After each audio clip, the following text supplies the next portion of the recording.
मैं हिंदुस्तान के लोकतंत्र के लिए लड़ रहा हूं और मैं हिंदुस्तान के लोकतंत्र के लिए लड़ता रहूंगा, किसी चीज से नहीं डरता हूं। आज से ठीक एक साल बाद देश में एक बार फिर से लोकसभा चुनाव होने जा रहे हैं। राहुल गांधी जो पूरे देश में 2022 में अपनी भारत जोड़ो यात्रा को लेकर चर्चा में रहे, सरकार की लाख ना चाहने की कोशिश के बाद भी वो देश के तमाम राज्यों में पैदल यात्रा निकालने में सफल रहे। भले ही राहुल गांधी की लोकसभा सदस्यता सरकार ने रद्द कर दी हो, लेकिन जो लोग आज तक कहा करते थे कि विपक्ष कहां है, विपक्ष का चेहरा कौन है, राहुल गांधी की सरकार को जरूरत है, राहुल गांधी सरकार को फायदा पहुंचाते हैं, राहुल गांधी का होना सरकार के लिए फायदेमंद है, नरेंद्र मोदी को राहुल गांधी का होना बहुत स्ट्रांग बनाता है, कितना जरूरी है राहुल गांधी का होना, सरकार ने ये साबित कर दिया। आज हम आपको क्विकली हालिया अपडेट देंगे। नमस्कार, मेरा नाम याकूत अली है और कैमरे के पीछे हैं अतुल होवाले। साल था 2019 जब देश में लोकसभा का चुनाव चल रहा था। राहुल गांधी ने एक रैली में कहा कि सब चोरों के नाम मोदी कैसे, इन सब के नाम, इन सब चोरों के नाम मोदी मोदी मोदी कैसे हैं? नीरव मोदी, ललित मोदी, नरेंद्र मोदी, और अभी ढूंढेंगे तो और बहुत सारे मोदी निकलेंगे। तो ये राहुल गांधी ने एक सवाल किया था, जिसके बाद राहुल के खिलाफ भाजपा विधायक और गुजरात के पूर्व मंत्री पुर्णेश मोदी द्वारा 13 अप्रैल 2019 को केस दर्ज कर दिया गया था। शिकायतकर्ता तत्कालीन मंत्री पुर्णेश मोदी ने अपने आरोप में इसे पूरे मोदी समुदाय का अपमान बताया। सूरत की अदालत ने कांग्रेस नेता राहुल गांधी को दोषी ठहराते हुए उन्हें 2 साल की जेल की सजा सुनाते हुए फैसले के खिलाफ अपील करने के लिए 30 दिन की जमानत भी दी।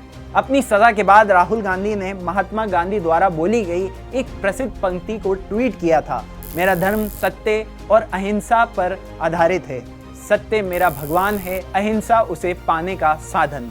देश में तमाम लोगों ने इस बात के सवाल उठाए कि राहुल गांधी को जान करके फंसाया जा रहा है और ये केस गुजरात में इसीलिए दर्ज किया गया था। राहुल गांधी ने आज यानी 25 मार्च 2023 को प्रेस कॉन्फ्रेंस की।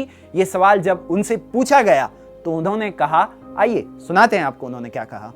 मैं हिंदुस्तान के लीगल सिस्टम को रिस्पेक्ट करता हूं, मैं लीगल मैटर पे इस प्रेस कॉन्फ्रेंस में बात नहीं करना चाहता हूं। तो सुना आपने, राहुल गांधी ने कहा कि ये लीगल मैटर है और मैं हिंदुस्तान की लीगल सिस्टम की इज्जत करता हूं।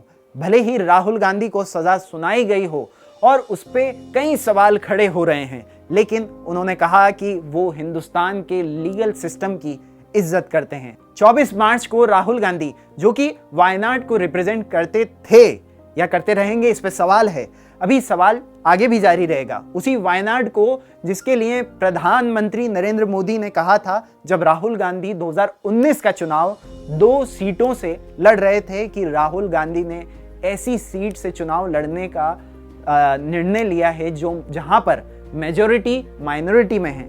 क्या अब एक व्यक्ति को चुनाव लड़ने से पहले इस बात का चयन करना होगा कि वहां कौन सी जाति के लोग कितनी तादाद में हैं? क्या प्रधानमंत्री के लिए इतना काफी नहीं था कि वायनाड में रहने वाले लोग भी भारतीय हैं? ये बड़ा सवाल है। 24 तारीख को आखिर क्या हुआ, आइए समझाते हैं। लोकसभा सचिवालय ने एक अधिसूचना जारी करके कहा कि केरल की वायनाड लोकसभा सीट के सांसद राहुल गांधी को सजा सुनाए जाने के दिन यानी 23 मार्च 2023 से अयोग्य करार दिया जाता है। ऐसा भारतीय संविधान के अनुच्छेद 102(1) और जनप्रतिनिधित्व अधिनियम 1951 के तहत किया गया है।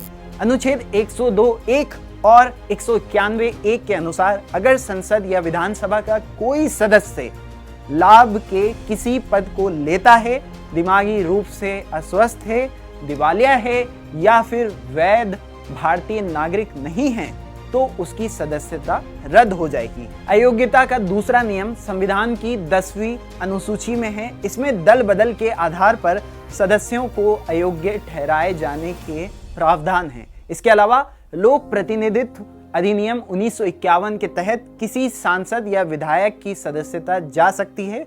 इस कानून के जरिए आपराधिक मामलों में सजा पाने वाले सांसद या विधायक की सदस्यता को रद्द करने का प्रावधान है। लोक प्रतिनिधित्व अधिनियम 1951 की धारा 8(1) के मुताबिक 2 समूहों के बीच दुश्मनी को बढ़ावा देना, रिश्वत लेना या फिर चुनाव में अपने प्रभाव का गलत इस्तेमाल करने पर सदस्यता रद्द की जा सकती है। उत्तर प्रदेश में रामपुर से विधायक आजम खान की अक्टूबर 2022 में सदस्यता रद्द कर दी गई थी, क्योंकि उन्हें हेट स्पीच के एक मामले में कोर्ट ने 3 साल की सजा सुनाई थी। हेट स्पीच की वजह से ये मामला लोक प्रतिनिधित्व अधिनियम 1951 की धारा 8(1) के तहत आता है। हालांकि मानहानि इसमें नहीं आती। धारा 8(3) के तहत किसी व्यक्ति को दोषी ठहराया जाता है और उसे 2 साल या उससे अधिक की सजा मिलती है तो वह सदन के सदस्य बनने के योग्य नहीं रह जाएगा। अंतिम निर्णय सदन के स्पीकर का होगा। सूरत की कोर्ट ने राहुल गांधी को आपराधिक मानहानि के इस मामले में 2 साल की सजा सुनाई है और धारा 8(3) के तहत उनकी सदस्यता रद्द की गई है। प्रावधान के मुताबिक वे सांसद या विधायक दोषी ठहराए जाने की तारीख से ही अयोग्य घोषित माना जाता है और उसकी रिहाई के 6 साल तक वह अयोग्य बना रहेगा। इसका मतलब है कि राहुल गांधी 2 साल की सजा और उसके बाद 6 साल तक चुनाव नहीं लड़ पाएंगे। अब सवाल यह है कि क्या राहुल गांधी के पास कोई विकल्प बचा है? तो जवाब है हाँ, उनके पास विकल्प हैं। पहला विकल्प है कि वो सूरत कोर्ट के फैसले को हाई कोर्ट में चुनौती दें। सूरत कोर्ट ने उन्हें 30 दिन का समय भी दिया है जिसमें वो हाई कोर्ट में पहुंच सकते हैं और अपने जो सूरत कोर्ट का जजमेंट है उसको चुनौती दे सकते हैं। हाई कोर्ट में उन्हें सजा पर ही स्टे हासिल करना पड़ेगा, साथ ही कन्विक्शन पर भी स्टे हासिल करना पड़ेगा। कन्विक्शन पर स्टे हासिल करने का मतलब है कि मामला पुनर्विचार में है और 1951 के representation of people act RPA के सेक्शन 8(3) के मुताबिक कन्विक्शन पर स्टे होने पर संसद सदस्यता पुनः प्राप्त हो सकती है। अब देखना यह होगा कि राहुल गांधी आगे कौन सा कानूनी रास्ता चुनते हैं। मामले में जो कोई भी अपडेट होगी हम आप लोगों के पास लाते रहेंगे।